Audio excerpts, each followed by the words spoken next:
Major support for Do the Math has been provided by Chevron, the Kern County Superintendent of Schools, Edison International, Kern Schools Federal Credit Union, California Resources Corporation, Bakersfield West Rotary Stroop Family Foundation, Panama Buena Vista Union School District, Bakersfield City School District, and the Kern High School District, with additional production assistance provided by these supporters of education in Kern County and throughout the state of California.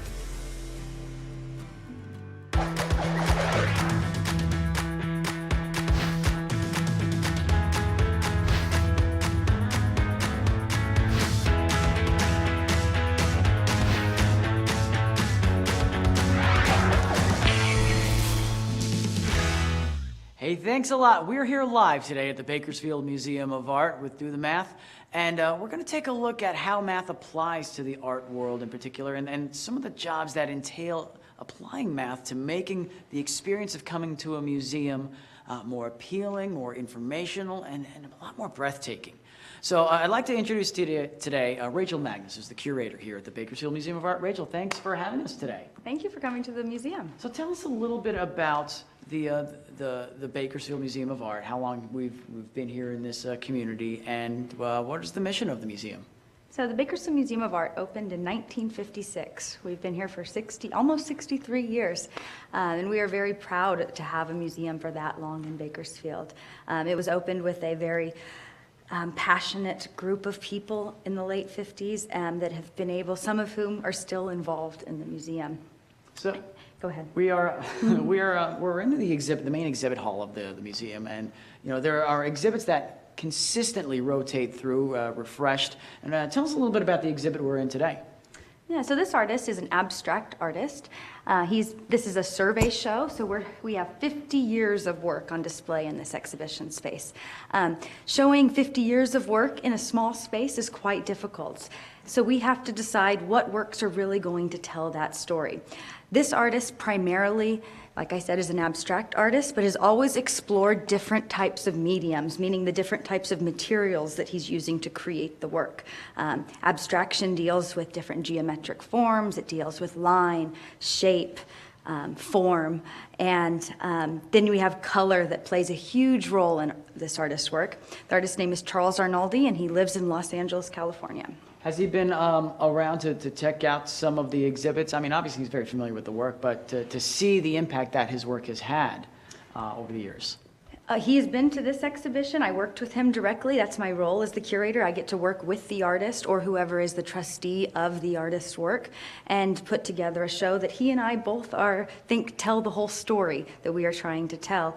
He's been to the museum. He's given a talk. We actually will have him back coming up in December. Excellent. One of the things I noticed about a lot of the works here with Charles Arnoldi, especially as we enter into the main exhibit hall, as we go in deeper too, is the way that he leverages and uses geometric figures and angles in order of representation. We see a lot of squares and rectangles primarily as we walk in, and as you explore further, he does like to play around with other aspects of geometry. Mm-hmm. Yes. So this work here is one of the earliest works. You see the same sticks that we were just standing in front of, but this one actually predates this. And most of the series in which are represented in this space start in a very basic format, that square that you're mentioning. So here we have a square. Well, it's not quite symmetrical because he's actually using sticks that he collected from nature. So there's an organic nature to these. But the shape that he is creating within this organic square is nearly symmetrical. So he is really playing with all elements of geometry. And to further enforce this symmetrical aspect of this piece, he has painted this wood different shades of blacks and grays. And the reason he does that is to make it look more like a brush stroke, to make it more look like a mark of a pencil, because the first time he saw this work, he thought it mimicked one of his pencil drawings, and he wanted to enlarge that. And that conversation kind of takes me to another piece that I had noticed as we entered in, which kind of lends into our conversation about geometry and structure and playing around with that format, as well as shading. And it's this untitled piece here from 1972, which appears to have been formatted on graph paper. Yes. And this is one of his actually preliminary sketches. And he's using this graph paper as, well, the material he's actually working on is he's wrapping wire around sticks and seeing how much bend he can get into those. And this is just playing with that shape that he is going to create. So this ends up being an abstract sketch of something he would physically build with materials. This will be a sculpture eventually. But using that graph paper as the format to work within, to express and visualize to himself what this would look like in real life. Mm-hmm. It's a great way for him to actually measure something without necessarily having to. So as we go into the further ends of the exhibit here, we see him start to scale out more into what our viewers may traditionally be familiar with as far as what they perceive art to be, beyond simply building with materials, now onto paint and canvas. Yes, here we have a very straightforward paint on canvas. What's interesting about this piece is, well, a lot of the surface has been left exposed. We see the linen, which what that does is makes all of these shapes really pop out. So whenever you look at them, they almost seem to float and levitate above the canvas. So, we look at a lot of the work of this artist, and this is, like you said, over 50 years worth of work. Of playing around with shapes and expressing general concepts, as well as how they interact with light as well. What is your biggest takeaway as far as the geometry as a structure of art, beyond simply the artist here, but how artists generally utilize geometry and angles in communicating ideas and expressions? Well, I think it's, a fundamental elementary level. It's how we start out making any art. The line is the most basic form of communication. Each child starts their first drawing, their first letter, their first number with a line.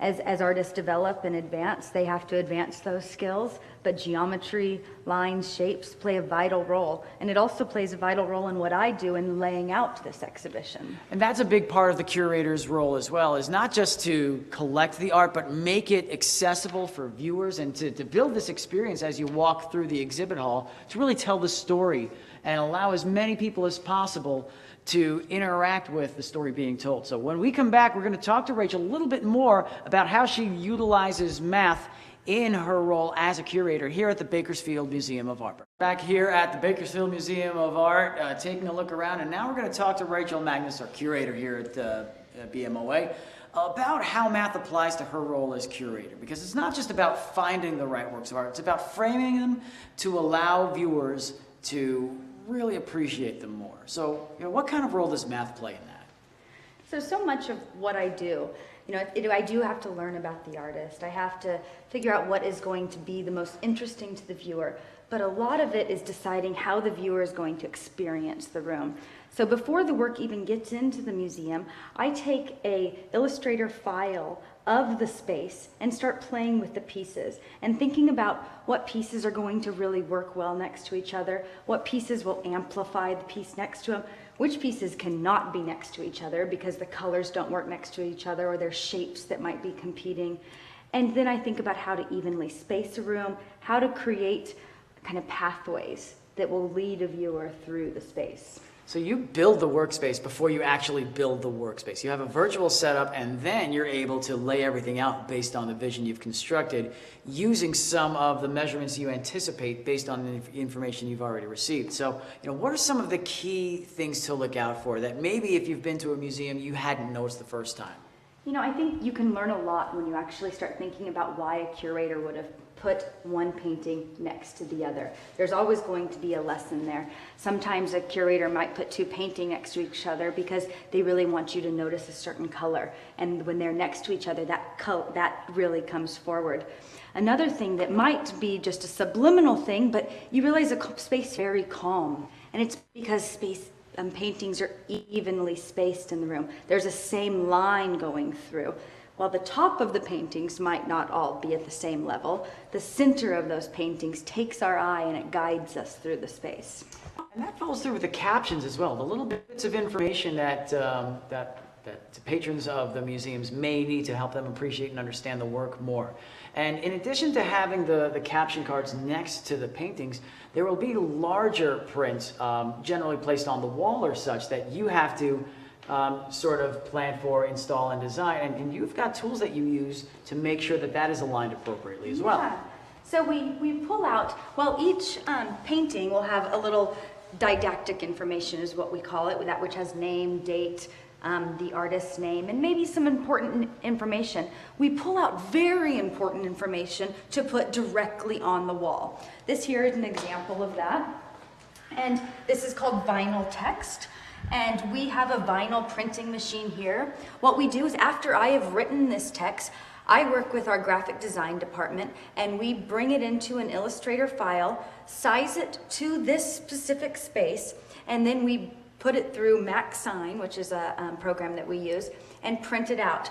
After we do that, we have to manually go in and remove all of the negative space because the only lines that are cut are the outside of each of these letters. So we have to pull that out, and then we use contact paper and place it on the wall. It's very important, as you can imagine, that we get this very straight, because if there is anything slightly askew, that's where your eye is going to go. So we use this level, this laser level, which has changed the way we installed this vinyl lettering. So what's nice about this laser level is that it guides the lines of text across not just a vertical axis, but also a horizontal axis. And you may actually use this as kind of like a coordinate plane in a sense, where here's your origin and how does everything align within the quadrants. Mm-hmm. Yeah, and the center of this will align with the center of the painting next to it. And so often we'll use this x-axis and align that up to the center of a painting. And one of the things you mentioned about the center of the painting is that there is a standard in the art world about where the center of a painting aligns on a wall. Is that based on a ratio, or is that based on eye level? Eye level is exactly it. Okay. And most of the standard in museum practice is 55 to 60 inches. So about 5 feet. About 5 feet is that where we're putting our eye level at. And we have a great equation, the way that we do that. I could go through that with you. Oh, that'd be great. All right, we can go here. Let's see. Is there another one we should do? You know what? Let's go with this bag of Fritos. Isn't that a great It's always painting? very popular. Yes. It is always very popular. So the way we do this to make sure that each painting is hung with the 60 inches just to the center, our first equation, or the first number that we'll get, is the exact height of the painting. So we have 12.5 inches. Okay. In order, then we will take the back of the work, go to the center of that frame. You also can see where the artist wrote, which is always kind of fun. To Rachel Magnus, I curated this show. So we have just 2 1/4. And that's off of the wire in the back, not necessarily a point. So because that's how far down it'll hang. So that's where our nails, we use screw here, will have to go. So we have that 12.5. We'll have to divide that by 2. Okay, so that I'm gonna have to brings have you us help to- me. Sure, 12.5 divided by 2, so that's going to be about 6 1/4. Yes, and then we will subtract 2 1/4, So that's going to give us 4. and we will add 60. So 64. So 64. So what that does is that means that 64 is going to put us right in the center, and that is where our screw should go. Let's see if we did it right.